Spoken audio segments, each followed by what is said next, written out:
Any person may become great. There is a principle of power in every person. By the intelligent use and direction of this principle, man can develop his own mental faculties. Man has an inherent power by which he may grow in whatsoever direction he pleases, and there does not appear to be any limit to the possibilities of his growth.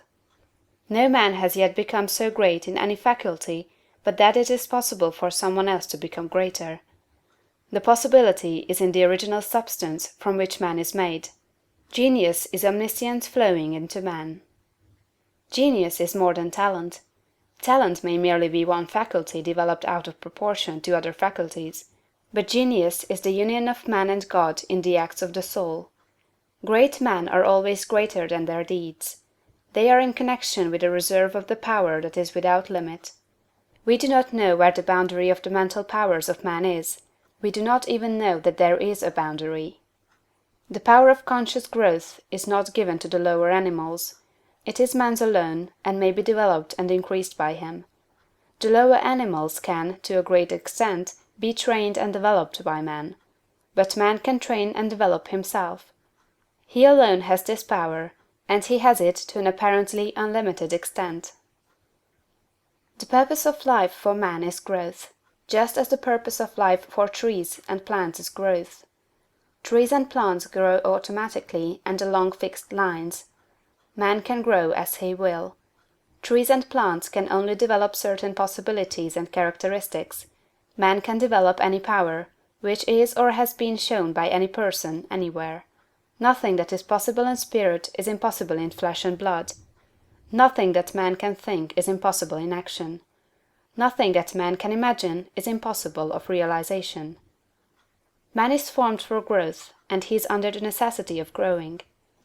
It is essential to his happiness that he should continuously advance.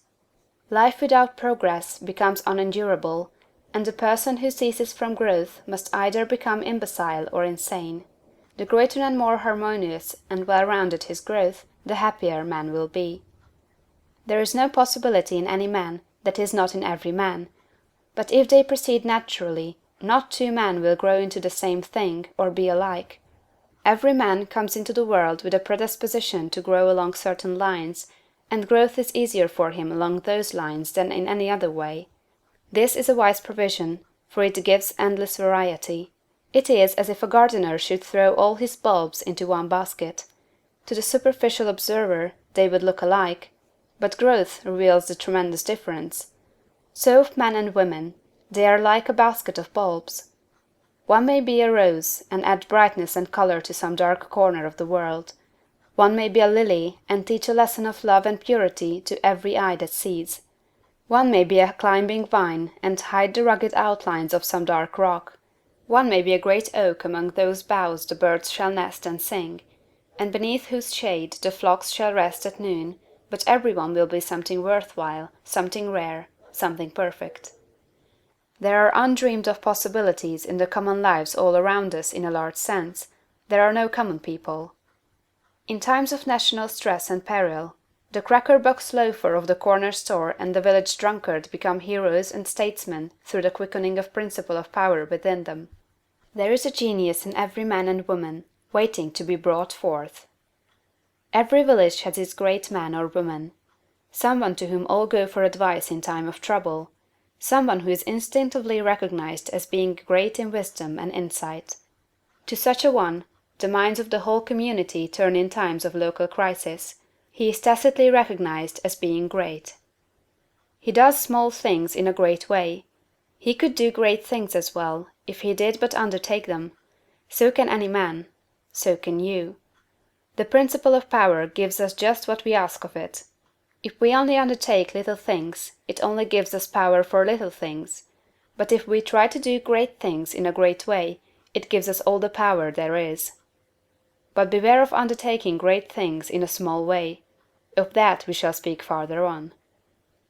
There are two mental attitudes a man may take. One makes him like a football. It has resilience and reacts strongly when force is applied to it, but it originates nothing. It never acts of itself. There is no power within it. Men of this type are controlled by circumstances and environment. Their destinies are decided by things external to themselves. The principle of power within them is never really active at all. They never speak or act from within. The other attitude makes man like a flowing spring. Power comes out from the center of him. He has within him a well of water springing up into everlasting life. He radiates force. Highest felt by his environment. The principle of power in him is in constant action. He is self-active. He hath life in himself. No greater good can come to any man or woman than to become self-active. All the experiences of life are designed by Providence to force men and women into self-activity, to compel them to cease being creatures of circumstances and master their environment. In his lowest stage, man is the child of chance and circumstance and the slave of fear. His acts are all reactions resulting from the impingement upon him of forces in his environment. He acts only as he is acted upon, he originates nothing. But the lowest savage has within him a principle of power sufficient to master all that he fears; and if he learns this and becomes self-active, he becomes as one of the gods. The awakening of the principle of power in man is the real conversion, the passing from death to life. It is when the dead hear the voice of the Son of Man, and come forth and live. It is the resurrection and the life. When it is awakened, man becomes a son of the highest, and all power is given to him in heaven and on earth.